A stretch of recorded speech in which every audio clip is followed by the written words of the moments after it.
अस्सलाम वालेकुम friends, welcome to learn with Maryam.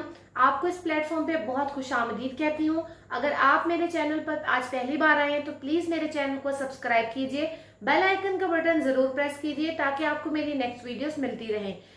चलिए आज के टॉपिक की तरफ चलते हैं। आज मैं आपकी तवज्जो एक बहुत अहम टॉपिक की तरफ लेके जाना चाहती हूँ जो कि biology 10th chapter number 10th का एक निहायत अहम टॉपिक है, लंग कैंसर। ये टॉपिक सिर्फ उस बुक का नहीं बल्कि इस माशरे के लिहाज से भी एक बहुत अहम टॉपिक है जिसको हमारे फेफड़ों का कैंसर कहा जाता है, लंग कैंसर। उसकी तरफ मैं आपकी तवज्जो जो है वो आज दिलाना चाहती हूँ। अगर हम सबसे पहले इसकी डेफिनेशन की बात करें तो कैंसर क्या है? कैंसर है, किसी भी हिस्से का अगर कैंसर है तो वहां के सेल्स की uncontrolled cell division. Cell division से मुराद है सेल्स का तकसीम होना, और सेल का तकसीम होना एक प्रॉपर अमल है जो कि सिग्नल्स आएंगे तो होगा, लेकिन ये कंट्रोल खत्म हो जाता है, ये कंट्रोल गायब हो जाता है और सेल मुसलसल तकसीम होते जाते हैं और सेल्स का एक मैस, एक गुच्छा सा बना देते हैं जो कि ना तो प्रॉपर सेल्स होते हैं, ना उनमें कोई चीज ठीक से बनी होती है। एबनॉर्मल सेल्स का एक गुच्छा बना देते हैं जिन्हें ट्यूमर्स भी कहा जाता है। तो ऐसा बॉडी के जिस हिस्से में भी हो वो उस हिस्से का कैंसर होगा, चाहे वो ब्रेन में है, हार्ट में है, ब्लड में है, लंग्स में है, किडनी में है, वो उसका कैंसर कहलाएगा। तो लंग कैंसर में भी यही होता है कि लंग कैंसर में लंग्स के टिश्यूज अनकंट्रोल डिवीजन करना शुरू कर देते हैं। किसी किस्म का कंट्रोल उनकी डिवीजन पे नहीं रहता, जिसकी वजह से जो पेशेंट है वो लंग कैंसर डेवलप कर लेता है। लंग कैंसर की वजह से वैसे तो बहुत सी डेथ होती हैं, कैंसर से बहुत सारे लोग डेथ हो रहे हैं, लेकिन लंग कैंसर की वजह से हर साल तकरीबन 1.3 मिलियन, तकरीबन आप समझ लें 13 लाख लोगों की हर साल डेथ होती है सिर्फ और सिर्फ लंग कैंसर की वजह से। अगर हम इसके सिम्टम्स की तरफ जाए तो इसके जो पेशेंट्स हैं उनमें सबसे बड़ा मसला ये होता है कि जाहिर बात है उनके लंग के टिश्यूज खराब हो गए तो उन्हें सांस लेने में बहुत ज्यादा रुकावट आ रही है, सांस रुक रुक के उनको आ रहा है, सांस में से अजीब जो है सीटी ऐसी विसल सीटी जैसी साउंड उनकी आ रही है, सीने में खड़खड़ाहट बहुत ज्यादा हो रही है। इस तरह के पेशेंट्स को इन अलामात का सामना करना पड़ता है।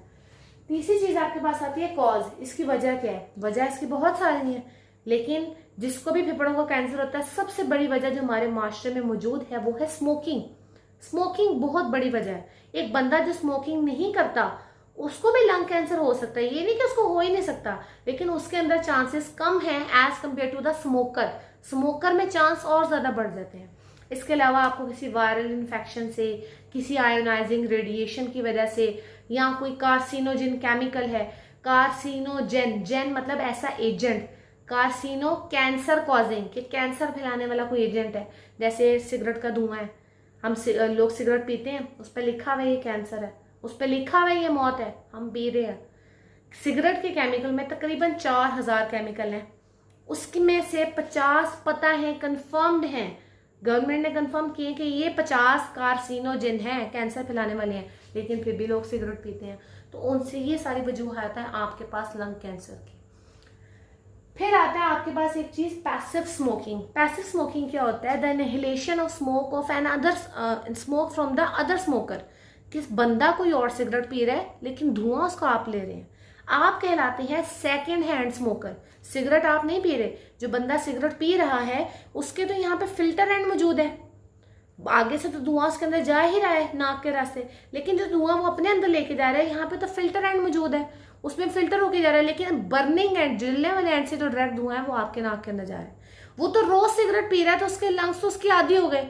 आप तो सिगरेट नहीं पी रहे, आपके लंग्स तो उसके आदी नहीं है, तो आप पे ज्यादा बैड इफेक्ट आएगा। जो दिल की बीमारियां उसको हो सकती हैं उसके निस्बत आप में चांस ज्यादा होगा, जो निमोनिया के चांस उसको हो सकते हैं उससे ज्यादा चांस आपके अंदर होगा, जो कैंसर के चांस उसको हो सकते हैं उससे ज्यादा आपको होगा। तो हम पैसिव स्मोकर्स कहलाते हैं बिकॉज हम सेकेंड हैंड स्मोकिंग करते हैं, जो बर्निंग एंड से धुआं निकल रहा होता है हम उसको इनहेल कर रहे होते हैं, जो कि बहुत ज्यादा खतरनाक और अलार्मिंग है। इसका बेहतरीन हल यही है कि आप स्मोकिंग सबसे पहले छोड़ें, किसी भी किस्म की स्मोकिंग हो उसको छोड़ें, अपने आसपास जो प्यारे हैं उनको मना करें, और खुद भी आपको उनकी जान अगर प्यारी है तो आप प्लीज स्मोकिंग छोड़ दें। और गवर्नमेंट से भी अपील की जाती है कि वो जो तंबाकू नोशी के जितने भी एड्स हैं उनको मत चलाएं, लोग उसमें से पॉजिटिव ये नहीं देखते कि ये बंदा स्मोकिंग कर रहा था तो क्या हालत हो गई थी, इसके जो फैमिली है वो किस तरह से सफ़र कर रही थी। वो ये देखते हैं कि उसको अगर नशा नहीं मिला, उसको स्मोकिंग नहीं मिली, वो बीवी को मार रहा है, वो बच्चों को मार रहा है, वो घर का जेवर बेच रहा है, वो इस पॉइंट को पिक करते हैं। तो गवर्नमेंट को चाहिए कि इसको आपके पास बैन करे। जैसे आपके पास एड्स आते हैं टीवी पे, उनमें वो दिखाते हैं कि आपके पास अगर कोई बंदा स्मोकिंग कर रहा है और वो ऐसे मगन है जैसे पता नहीं वो कौन सी दुनिया में चला गया है, तो लोगों को लगता है पता नहीं ये हम स्मोकिंग करेंगे तो हम कौन सी वर्ल्ड में चल जाएंगे, क्या मज़ा इसमें आ जाएगा। तो इस तरह के एड्स हमें नहीं दिखाने चाहिए, प्रोहिबिट करना चाहिए। उम्मीद है मेरी इस टॉपिक से आज आपको समझ आ गई होगी और एक छोटा सा पैगाम भी मिल गया होगा। सो मेरी वीडियो को लाइक एंड सब्सक्राइब ज़रूर कीजिएगा। नेक्स्ट वीडियो में इंशाल्लाह मुलाकात होगी जिसमें हम मज़ीद पढ़ेंगे कि स्मोकिंग के और कौन कौन से बुरे असरात हो सकते हैं। Thank you so much.